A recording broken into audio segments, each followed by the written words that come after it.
સાચું તમે બોલો. બોલો દ્વારકાધીશ કી જય. આજની આ મીટિંગની અંદર સમાજના તમામ આગેવાનો મિત્રો, ખાસ વાત છે કે પહેરાવની એ પહેલા એક વાત કરવી છે મિત્રો. વર્ષોથી રબારી સમાજની માંગ હતી. સમાજ વારંવાર જ્યાં આપણે મળીએ ત્યારે કહેતો હતો કે અમદાવાદ શહેરની અંદર આટલો બહોળો સમાજ છે, તે છતાં સમાજનું કોઈ ભવન નથી, સમાજની કોઈ વાડી નથી, સમાજનો કોઈ કોમિટી હોલ નથી.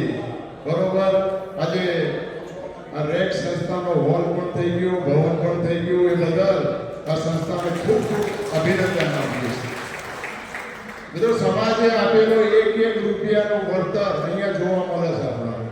કારણ કે આવો ભવ્ય હોલ એટલે ખૂબ મોટી વસ્તુ છે.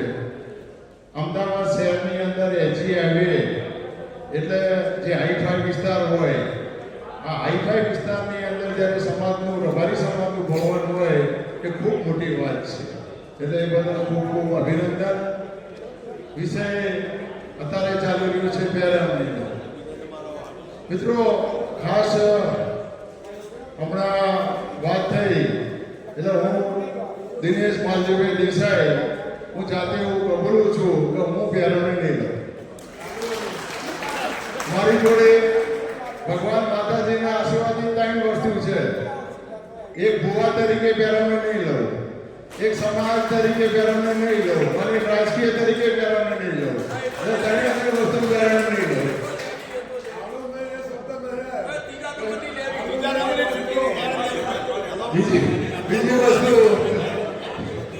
બીજી વસ્તુ અમરલાલ, તમે એક મહિના પહેલા જાગ્યા હો તો તમારે ઘણા બધા બચો.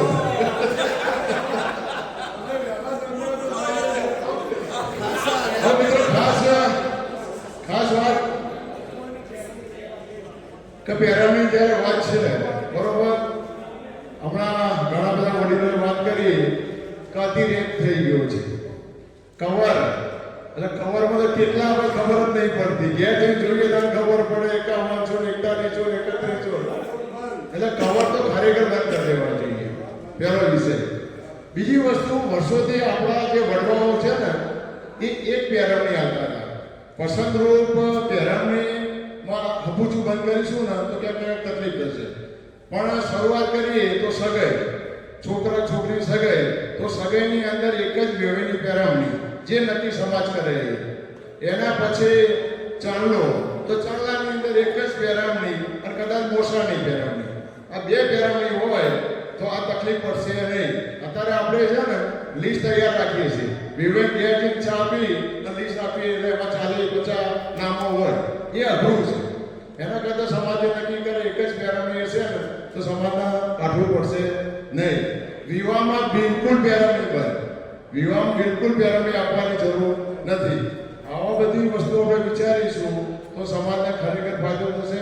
અમે હમણાં જ વિવાહ કર્યા, અમારા ડૉક્ટર સાહેબ બેઠા છે, 4-5 જણા તો કવરો લઈને દોડ એને ખબર નહીં પસંદ ક્યાં ગયું. એટલે આઘરું છે સમાજ માટે. પછી અહીંયા બધા જ આગેવાન બેઠા છે. મારે એક વસ્તુ પૂછવી છે, રબારી સમાજ સિવાય બીજા કોઈ સમાજમાં પહેરવણી છે? બીજા કોઈ સમાજમાં છે? એટલે આટલા મોટા સમાજો છે, કોઈ પહેરવણી નહીં આપતું, બરોબર, તો આપણે આમાંથી બહાર નીકળવાની જરૂર છે. બીજી એક વસ્તુ કહેવી છે, છેલ્લી વાત, અહીંયા જે બેઠેલા લોકો છે ને એ સમાજની દિશા દશા નક્કી કરનાર લોકો છે અહીંયા બેઠેલા. એટલે આપણે નક્કી કરવાનું છે સમાજને કઈ દિશામાં લઈ જવો છે. અહીંયા બેઠેલા લોકો આગેવાનો છે અને આગેવાનો નક્કી કરશે કે આપણે સમાજને ક્યાં લઈ જવો છે. એટલે ખરેખર સમાજમાં જે કુરિવાજો છે એ બંધ કરવાની જવાબદારી આપણી છે. એટલે આપણે નક્કી કરવું પડશે. બીજી એક અભિનંદન આપવી છે કે અત્યાર સુધી બંધારણ થયા, બરોબર, એટલે કદાચ તૂટ્યા છે પણ ઘણા બધા બંધાઓ ટક્યા પણ છે. આપણે કદાચ મગજમાં બંધા થાય છે, તૂટી જાય છે, પણ ઘણા બધા બંધાઓ આપણા ટક્યા છે. પણ ખાસ અભિનંદન રેક સંસ્થાને આપવા છે કે સંસ્થાના માધ્યમથી પહેલી વખત આ બંધારણની વાત છે.